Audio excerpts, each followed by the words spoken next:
amazing Cory Booker, friend to the show. Calling from, where are you, in D.C.? I'm in my office in Washington, D.C. At his office in Washington, D.C. Here's what I'm thinking, Cory. I'm thinking you and Oprah on a 2020 ticket. This is what I'm thinking. You are going to get me in trouble. I would be okay with maybe you and Michelle on a 2020 ticket. I just need our 2020 ticket to be more exciting than what our life is like right now. I hear you, but we got to get people to get excited about 2018. You always ignore me. You always ignore me when I ask you to run for president, but it's okay. I understand. But if we do 2018 well, I'm telling you right now, we will be able to transform a lot of the awful realities that are happening down here. Okay, tell us what we need to do. Well, people have to register. If millennials voted at the same level as baby boomers in America, we would transform Congress overnight. It really, in fact, Obama said in his last speech to one of his last commencement speeches while he was president to Howard University, he said, look, this is not complicated. You guys don't have to occupy anything. Just vote. If you vote, you're going to elect a Congress that believes in keeping college tuition down, that believes in raising minimum wage, believes in equal pay for equal work. All of these things are easy if we get engaged. And people who live in New York and New Jersey really have a lot of seats that Hillary Clinton won their districts, but Republican Congress people occupy them. We just got to get people to register and engage.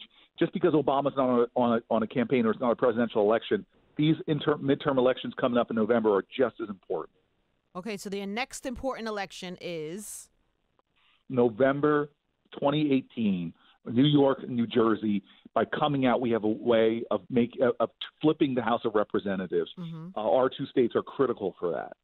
I can't imagine what being a senator and being in D.C. I mean, I watched you at that hearing so passionately say, basically what we all felt and how disgusted we were at the president's remarks. But I don't know, for me, as horrified as that was, it felt good for me to see somebody in there fighting as passionately as we wish we all could. You know what I mean? So thank you for that. No, I appreciate it. It was difficult for me. There's multiple layers of insult, but having a cabinet secretary sit there and lie to your face time and time again. And then most people don't understand. It's not about the curse words. We've all heard them. Many of us have used them.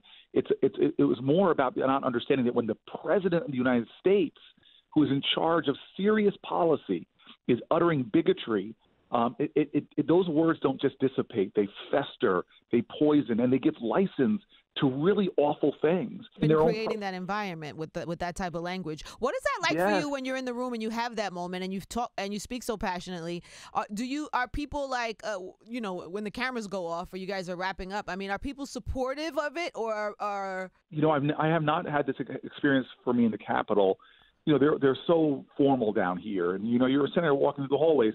I say hi to everyone, but staffers don't often talk to senators. But I had so many staffers coming up, so many people who work in these buildings, who are from janitorial service to staffers for House members stopping me and thanking me for expressing the outrage that they felt and how hurtful it was. I can't even believe that this is what as our senator, like this is what you have to fight against at this point. You know what I mean? I can't even believe that this is what you're facing as you're in office. Like these are the challenges when there's so much other work that could have been being done. It's just it's unfortunate, but I know you're always hopeful, and I know we always just have to push forward and do the work. Yes, and we all come from a history where there were dark days and setbacks and painful, heartbreaking moments. But we kept pushing and saw brighter days, and I believe that that's where we are now. I didn't know this about you. I didn't know that you all of this progress that was happening and that you were for the legalization of marijuana, Mr. Booker. Yeah, I put forward the comprehensive bill in the Senate to accomplish that, and really proud that yesterday two incredible congresspeople, Ro Khanna and Barbara Lee, both of California, picked up my bill on the House side, so it's gaining momentum, and it's not just about the legalization, because that alone is. I know. Let's clear this up. It's not like he wants you guys running around smoking weed out here in the street. This is not the purpose of this. It's also, first of all, prohibition has been bad. It's hurt poor communities, low-income communities, hurt minorities because of the disproportionate enforcement of these laws in communities of color, in low-income communities. And that's why my bill had an important second half. It said, let's get the federal government out of this business, but let's also expunge the records of those people Yes. who have been convicted under these laws that have had unjust impact, that have been targeted by marijuana enforcement unfairly. Yeah. Because I'll tell you what, there's communities, even college campuses. They weren't doing sting operations at Stanford University, where I went, targeting those. No, folks. they were doing it in Newark. Right. In And Newark. so there's Right. no difference between blacks and whites for using marijuana or dealing it. It's always so crazy to me that in certain parts of the country, there are people that are really making a fortune and really have a full business on selling marijuana, and then in other parts of the country, people are incarcerated and their family has no father, and their families are broken because of the same thing that somebody else is doing legally in a different part of the country. That is insane to me. It is. And then think about this, what's even more insane. In some of these states that are now legalizing, Yeah. African Americans who have been disproportionately targeted by this enforcement, almost 4 times more likely to be arrested, even though they don't use it more or deal it more. Now they can't go out and get a business license to sell legally and take part in this bonanza that's happening, this economic bonanza.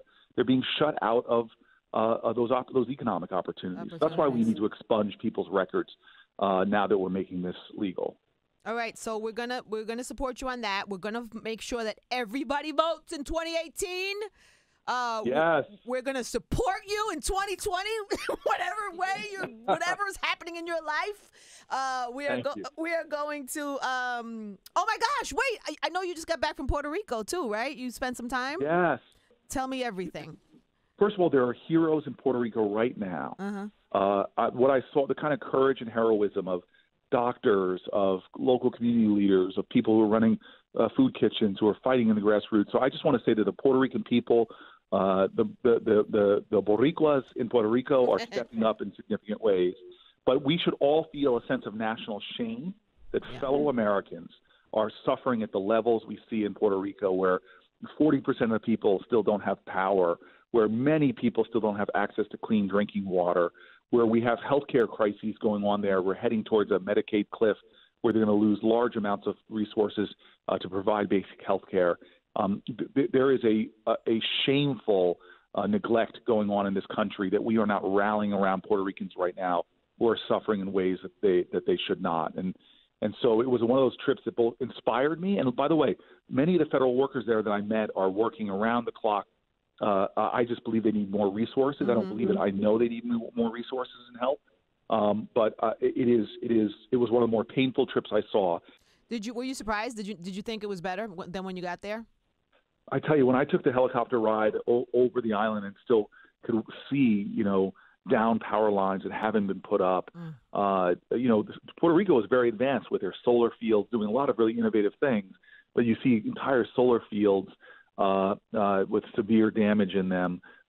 It just was heartbreaking to fly over, and then being on the ground and talking to people in the community and what they were suffering and struggling with. It's one thing to know it with your head, but it's another thing to experience it and feel it with your heart. And it's had me come back with a redoubled sense of purpose to do my part in fighting for Puerto Rico, who doesn't have representation in the United States Senate. But they do have a lot of committed senators, Senator Menendez, Senator Gillibrand. There's a lot of us that have a caucus of sorts to fight for the Puerto Rican people, the American people who live in Puerto Rico.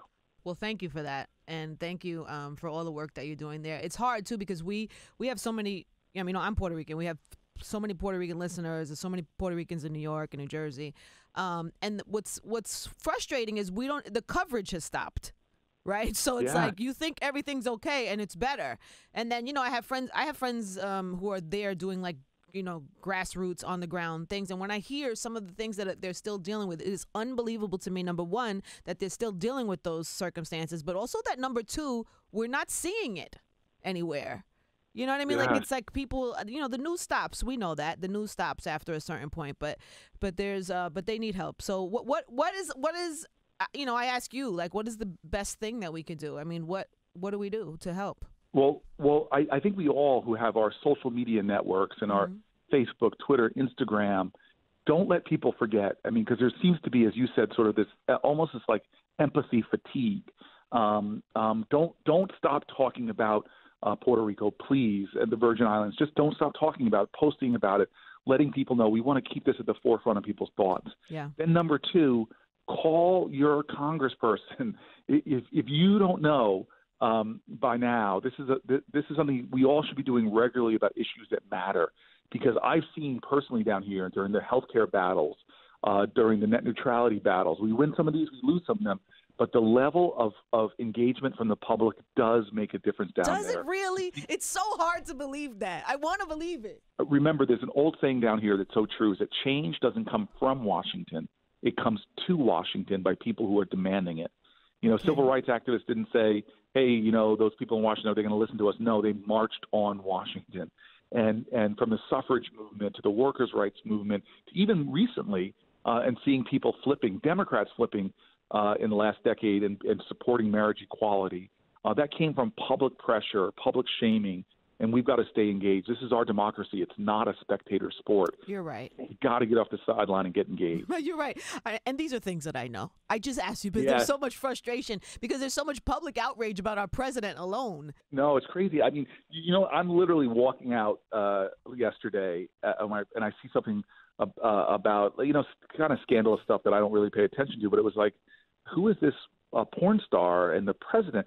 It's like there's so much stories coming out now that I missed a story that in another era would have been the dominant news of the day, but it's coming so frequently now. Right, it's like nothing. It's the norm. It's crazy. Yes, but we have to fight. We can't let this stuff normalize. Okay. And the only thing I say to people all the time is like, you may not be able to stop a wrong, but don't be silent in the midst of it. Yes. And even if it's just you posting something about how outraged you are about El Salvadorian Americans losing their temporary protected status and being deported, that is such an injustice. You may feel like you can't stop it, but don't be silent. Yeah. Okay. We're all here. And that story I told you in the beginning about moving into Harrington Park in 1969 after being stopped, I asked the lawyers, I called one of the lawyers and asked him, why did you help black families moving into your neighborhood with this righteous white American? Why? And he said, Cory, I was sitting at home one day on my couch watching TV, and the news broke in, and I watched these marchers from Selma to Montgomery get stopped on the Edmund Pettus Bridge. And I was so disturbed by the beating that they took by the Alabama State Troopers. He got up and he got involved and said, I'm going to give a little bit of my time to this fight. Now, those marchers didn't make their destination. They didn't succeed. They didn't win that day, but their righteous resistance they inspired. Actually left 1,000 miles, changed a guy's heart in New Jersey, who then would go on and change generations yet unborn, my life outcome. And so you never know by your one righteous act how that's going to reverberate. There's a have you ever heard that Tupac quote? There's a Tupac quote also that's relevant here. I don't know if you know. What's that? Well, Tupac said, I might not change the world, but Tupac said, I'm not saying I'm going to change the world, but I guarantee that I will spark the brain that will change the world.